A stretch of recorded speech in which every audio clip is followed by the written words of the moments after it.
Grith, you asked me what I thought of Apokolips War, didn't you? Yeah, someone asked. Yes. I don't think you've seen it. Have you seen it? Oh, I did see it out of because I it was. I'll tell my story with Apokolips War. So, I didn't intend on seeing it because it was just like, oh yeah, it's just another entry in that DC universe that I don't care about. Fine, rah rah rah.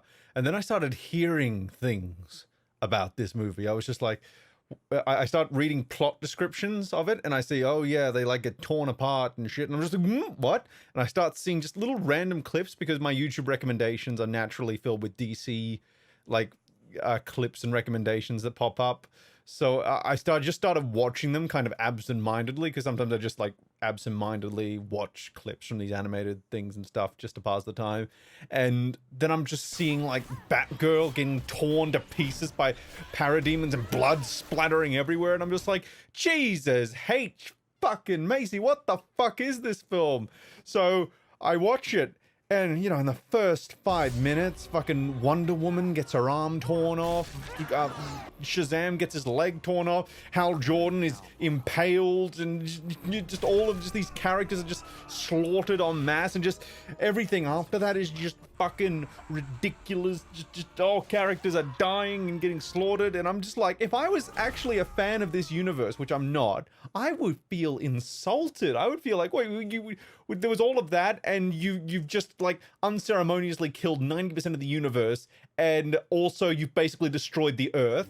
We lost 31% of the Earth's molten core. My best estimate is another billion deaths before we can get anything under control. And now you've just rebooted it at the end so that none of the events of the last 19 films happened. You know what you have to do, mate.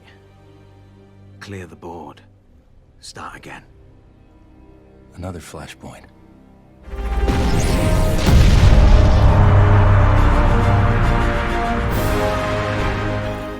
What the fuck?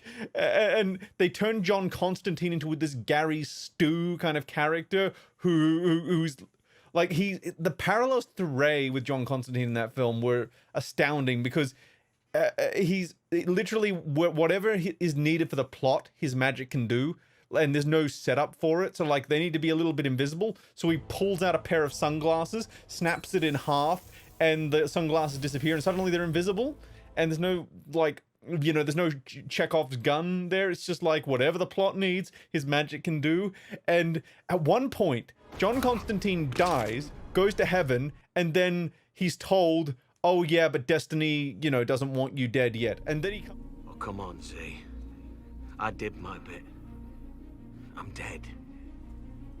John Constantine, you of all people should know that means nothing when destiny's involved. And then he comes back to life, and that's the only explanation as to why he didn't die, is because destiny didn't want him dead yet. And I'm just like, this is almost what happened with Rey in Rise of Skywalker. In fact, I think Rey might edge him out in terms of justification for that resurrection. They're both bullshit, but at least, like, technically, very technically, there is a mechanical explanation for why Rey came back to life in The Rise of Skywalker. Meanwhile, in Apokolips War, all we get is, yeah, Destiny's not done with you yet. And I'm just like, fuck off, you're not making more films to this. You explain this right now, or let him die like a big boy. That's my Rey. Yeah, well, actually, that sounds closer to Infinite Crisis. Because Lex Luthor just scribbles over the destiny and he becomes one of the thingies. What did you do? Well, I held the Book of Destiny, and I saw you 7 paragons due to be stranded at the vanishing point. And I thought Destiny could use a little rewrite.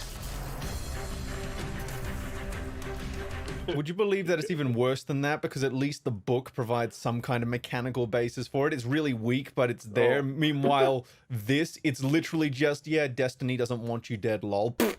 And that's it. And I'm just like, what the fuck? I don't have words. I don't have words for some of the things that are in this movie. And it's insane. And he goes on and it seems like they were aware that I was going to watch this film at some point, because my favorite hero is Green Lantern and like the whole Green Lantern mythology. So of course, at one point, Darkseid decides to go on a fucking rampage on Oa, just systematically murdering all the Green Lanterns one by one. Just this absolutely gratuitous scene of just him mowing down Green Lanterns with his Omega beams. And the thing is, his Omega beams are supposed to disintegrate you, like they're not supposed to leave any kind of bloody remains. So they actually make his Omega beams weaker just so that he can carve Green Lanterns in half and just turn them into these bloody pools of ash. And I'm just like, what the fuck? You can't even give them like any dignity. You're just gonna fucking mow them down. And at one point he grabs Kilowog, this really, really iconic Green Lantern character, and he just snaps his neck like he's nothing. And there's no ceremony. He's just dead. And the first, and everyone. Okay, so who is aware of Starfire from the Teen Titans? Come, friends, I shall thank you for my rescue by reciting the poem of gratitude, all 6,000 verses. Like, does anybody know Teen Titans here? Out of curiosity. Yes. Okay, so I watched the really good animated series. So you know who Starfire is? I suggest a large pizza with pickles, bananas, and mint frosting. Starfire? Not everything on the menu is a pizza topping. Oh.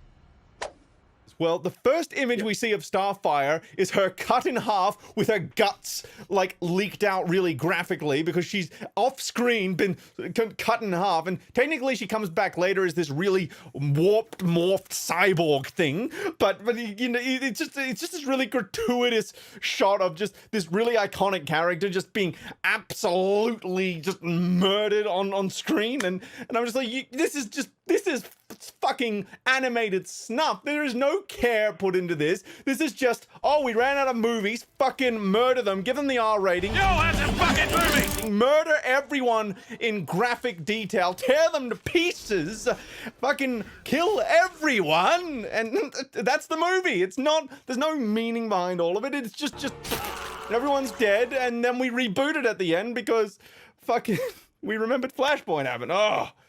Oh, fucking hell. A few minutes later. I was gonna say that, like, I like the fact that, like, Superman's not, like, brainwashed by Darkseid, even though Oh like, my god, I didn't even mention Superman. This is where, oh my goodness me, I forgot about what they did to him. This must be said.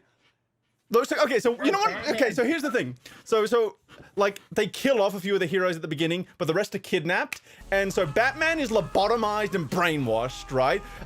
Wonder Woman and a few others are turned into the new Fury. So they're basically just turned into these really egregiously awful cyborgs, which, like, what the fuck? Why are you, like, I think some of them might have actually been downgraded by the fact that they've been turned into cyborgs, but whatever. So that happened. But then with Superman, you know what they do?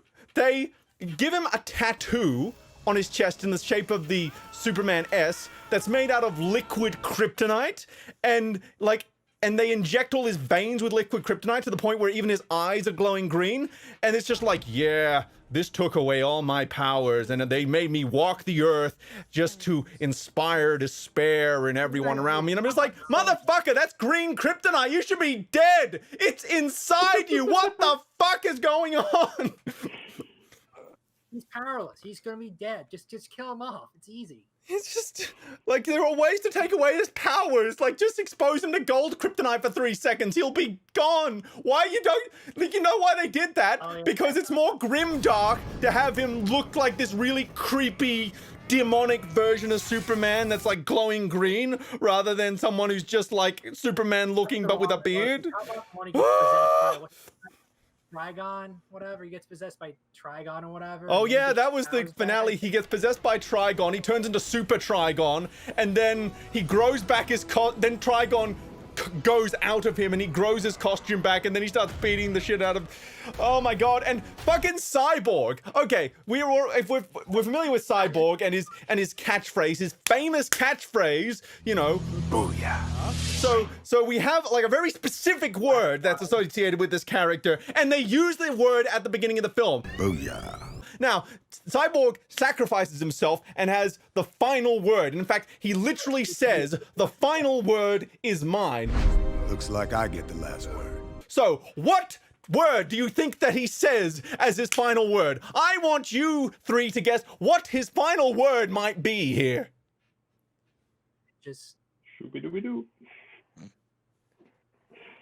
So I have no idea. So the correct word is his final word would probably be his final words would probably be booyah, you know, as he's, self-sacrificing himself, sacrificing himself to destroy this planet. So he would be booyah and then but no, that's not what his final words end up being, even though it's set up in this very film. His final word is Suck it, bitches. I'm just like, why? Yeah, but it's subversive, so it's great. No, that's right. The Ryan Johnson treatment. This entire film is Ryan Johnson's fucking wet dream. Everyone just dies, including the entire universe at the end. how about booyah, bitches? That's a better line than like. Booyah, bitches would have been better instead of suck it. Oh my god.